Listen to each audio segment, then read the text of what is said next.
right.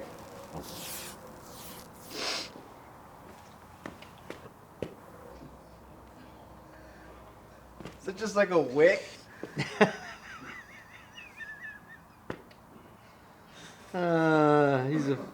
That's all he is a wick. He got no bang to him. Out.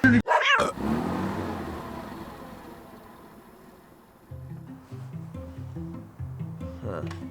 You're a little shorter than me. We'll switch stools.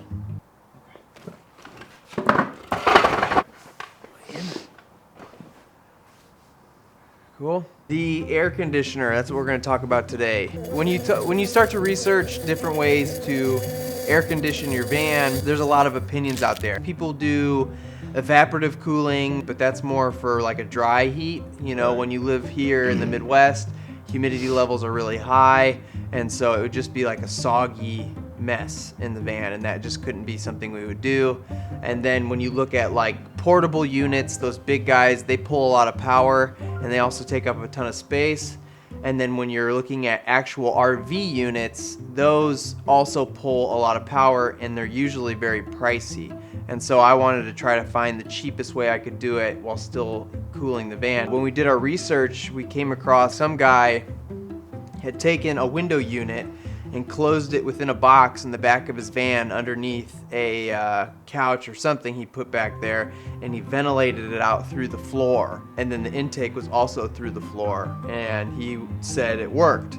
So I thought, okay, let's try that if it works. The whole reason you had to go with a small window unit inside was because you had solar panels on top, correct? Yeah, I was trying to be as energy as efficient as I could, and the unit that I got was 115 volts. And I'm sure people are gonna be like, "Whoa, didn't you look at this?" And you're gonna show me something that's way better than I found. But we ordered that. I think it was like 150 bucks, and gave it a shot. Okay, today is August 12th, Sunday. The plan is to box in the AC unit, figure out how we want to ventilate it. Kyle and I took our measurements of it, and we put things in the van before we decided where the AC unit was gonna go, because putting holes in the floor, once you do that, they're there. And it definitely posed a bunch of issues later on. So we decided, okay, the shower's gonna be on this side of the van. We're gonna put the kitchenette over on this side of the van. The fridge needs to be here. The bed needs to be here. The furnace and the hot water heater are gonna go over here, which left this little spot for the AC unit. Better or worse? So what I'm looking at, nothing in here is square. Vans are funky shaped. I put this in by measuring off of the side, and it just looked cockeyed. It looked out of square. Cattywampus. So I'm trying to run a square off of the back of the shower, or the back of that wall there, because that's really what your eye's gonna gravitate to, and that's what you're gonna judge what is square and what isn't square. But these are, and it's hip to be square. It is hip to be square. These are the mounting plates for the air conditioner. This will get it up off the ground so that I can cut a hole here for the air intake to cool the condenser, and then over here I will put a exhaust so that the cool outside air will come in, go through this fan, out this way, and then I will box all of this in. So why is there an overhang with the 2x4s? So this air conditioner needs to breathe, right? We need to get air through these vents and out the back of the condenser. So if we have a fan down here that's gonna push air through here, that way it'll help this fan. I need to be able to get this air through here. So when I box this off with a 3/4 inch piece of plywood, there's gonna be a 2-inch gap all the way around. And that will allow the air to travel up and through these fins and out the back. And once we actually set it there and looked under the van, we quickly realized there's so little space to actually puncture through, because there's cross beams. Unibody, that's what it's considered? Yeah. Unibody. The body is the frame. Uh-huh. So, yes. So Lots of support. okay.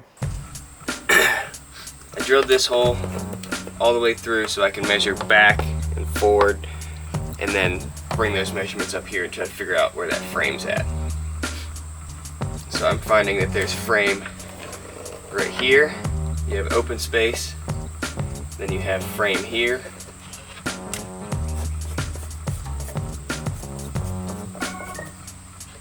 And then open space. So we ended up putting 2 3-inch holes in the front. We drilled straight through, which our subfloor was already in. We used hole saws for that.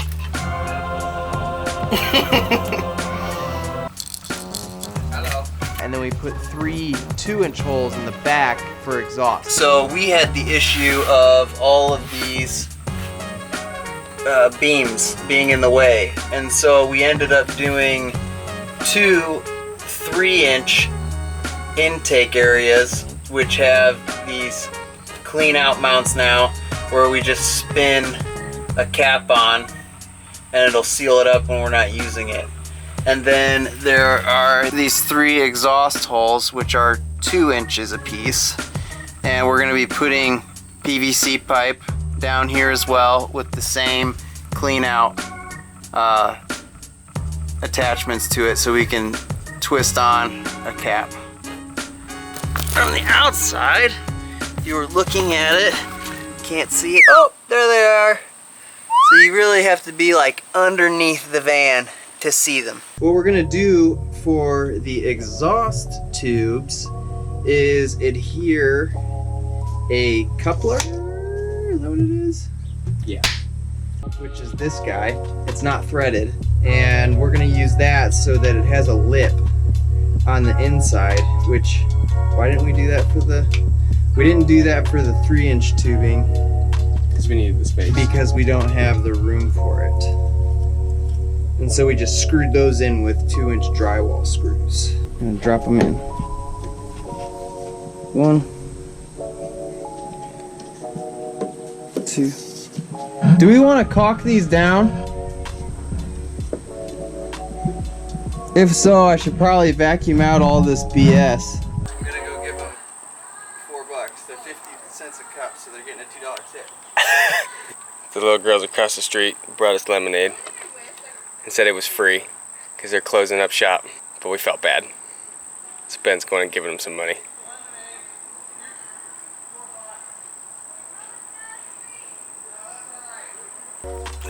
The lemonade came with lemons.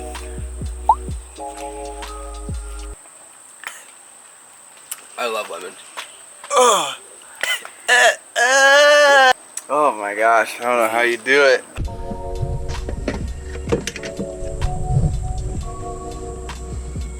Like little elf fingers.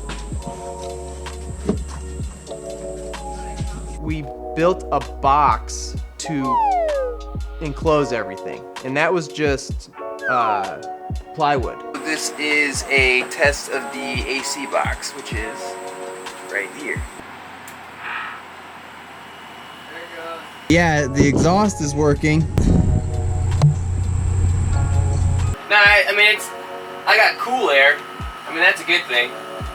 We boxed it and we just kind of placed it there. We dummied it up, and then we ran it, and it wasn't cooling the unit off. It wasn't cooling the van off like I had expected it to. My eyebrows look drawn on. I'm back in the van.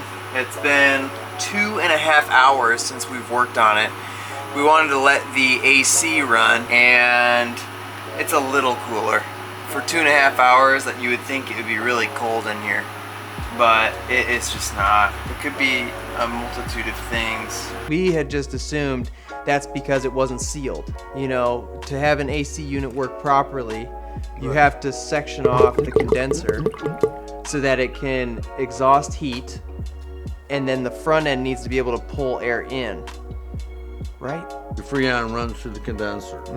The air that passes over it, then it pulls the moisture out of it, and then cools it. And that's what blows out the front of the unit. That's where you'll have condensation. You've got to get rid of that. Right, which is As well another as the thing heat.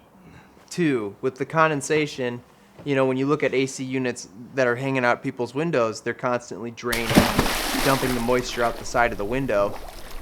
but we couldn't do that because we were dropping everything through the floor. And because we had a bunch of wood, we had to seal it all off. Coating the interior of the AC box with this perma-white mold and mildew proof interior paint on the day that I'm not wearing my silly overalls, so I probably ruined these shorts. But there's the box upside down. I'll coat that whole thing.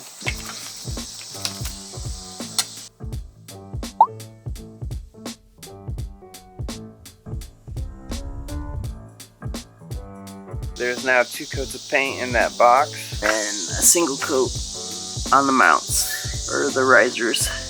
I don't have a ton of time to work on the van today, but what I'm going to do is paint the base of this AC box, just basically the floor to waterproof it. I'm going to frame out the area that I need to paint with tape. What just happened?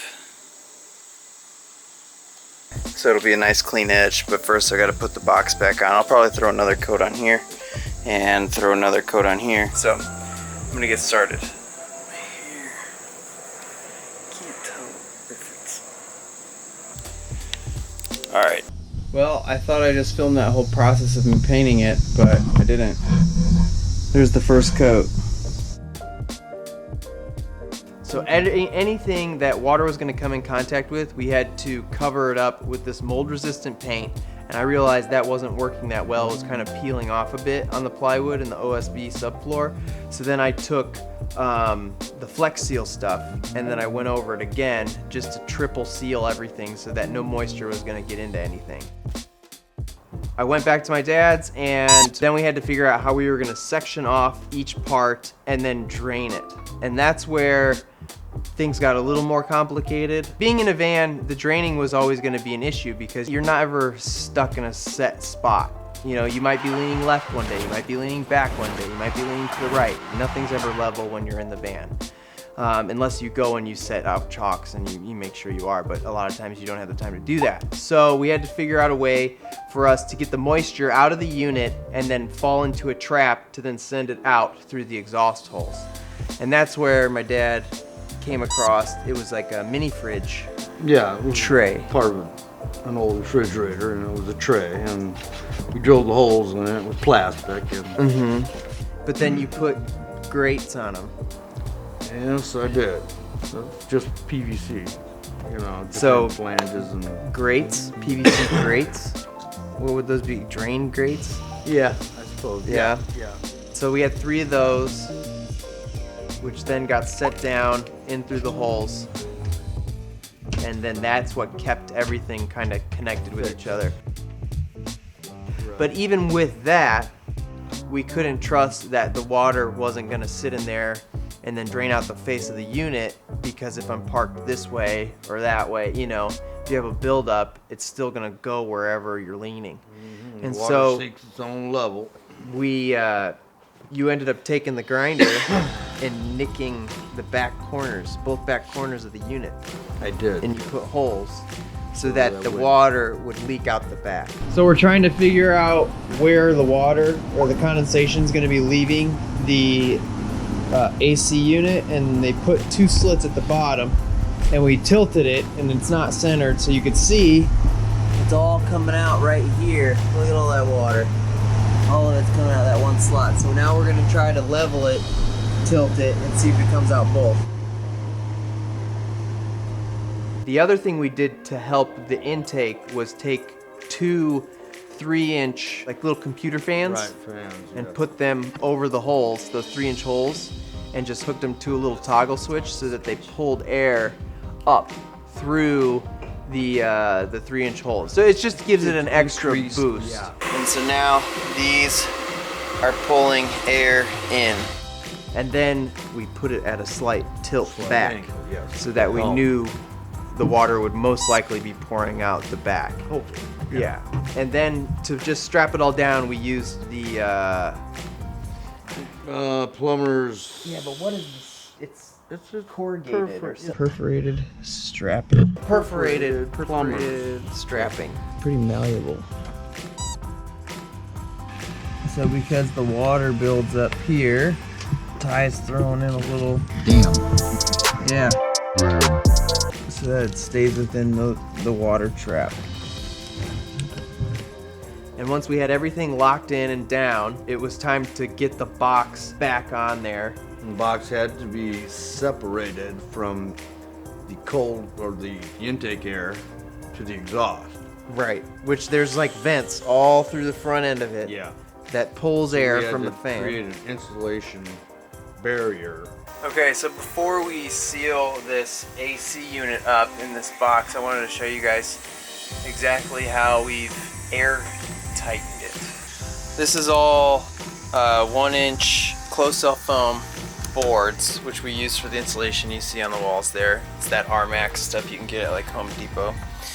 And we cut those to fit and then applied this foil tape to fill the gaps, these small gaps underneath. The insulation hits the actual unit, and that is all over the entire, like every spot where there's a gap, and we filled it with this foam, this foil tape's over it. So that should hopefully keep everything out. In all the spots down there, I've put expanding foam, which I'm gonna shave to clean up a little bit.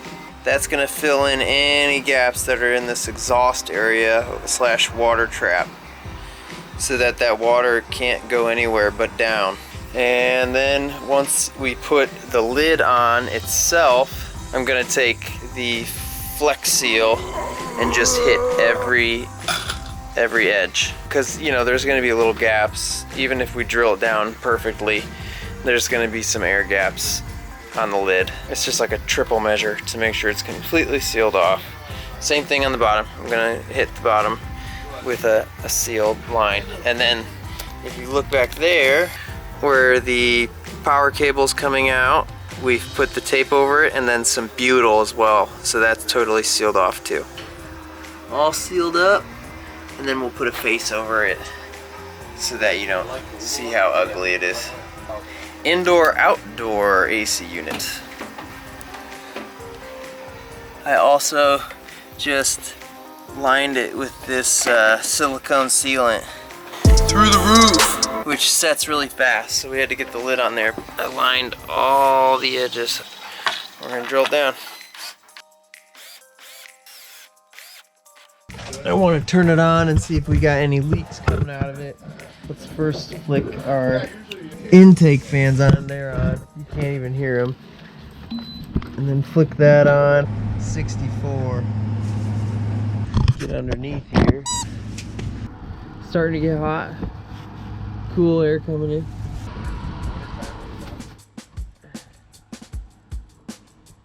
When I first started living in the van, all we had in there was a bed. We had the electrical ran, we had a fridge in place, and then we had this makeshift kitchenette with a AC unit under it.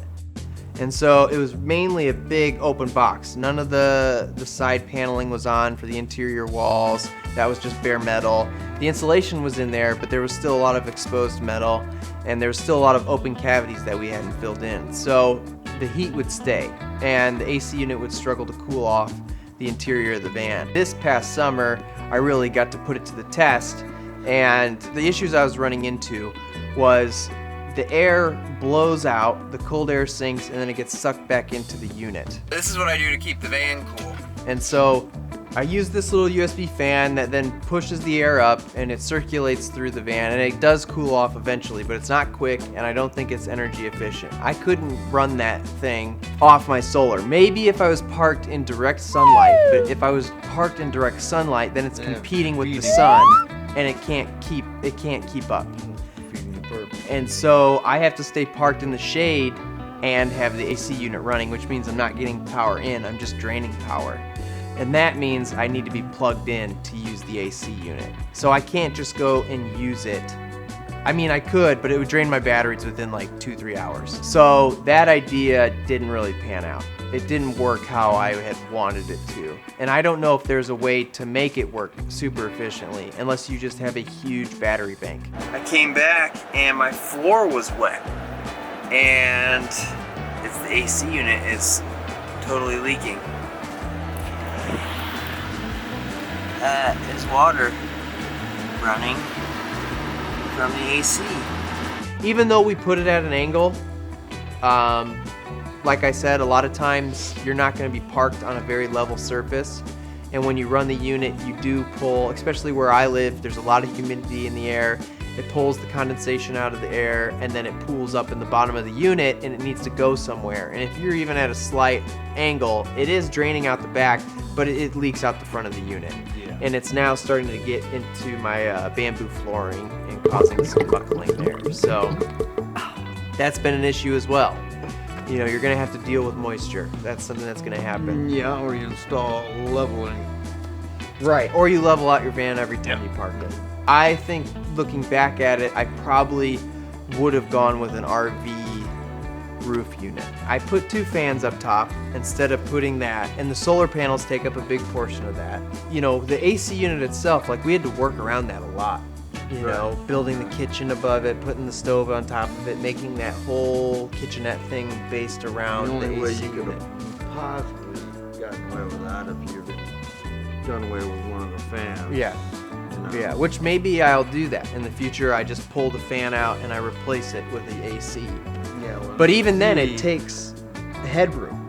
You know, like it's gonna drop down 3 inches, 4 inches inside the interior, and I don't really have a ton of space. You don't have the real estate for it. So, yeah, Once that's again, a it's, thing. Yeah, 10 pounds of shit into a 5-pound. All right, it's now Friday morning, and I parked at a different angle so that the van's leaning this way and back a bit, and it looks like it stopped the leaking in here. This is still a little damp, but not bad. Like, I don't think it's been leaking at all. When I went and checked the back, it was draining out where it should be. I just think I've been parked at an angle the opposing way, the wrong way, for a long while. Someone's ready to go. What are you doing? You ready to go to work? You ready to go to work? Guess we should go to work. I'm already kind of late. Sometimes if it's really hot out and I'm plugged in and I'm running the AC unit and the air doesn't feel like it's getting up into the bedroom fast enough, I just sleep down on that pull-out thing. Yeah, right. And then I'm lower to the ground and it's cool down there. You know, but nothing's ever perfect. When you live in a van, it's not going to be like having a nice air-conditioned house. It's just not going to be that way. You know, maybe if you try to do what we did, build it so that those exhausts for the cold air at the front of the unit are ventilated throughout your van. Right. You know, you duct them through your van's ceiling and behind your walls and things like that. You know, that's something we didn't do.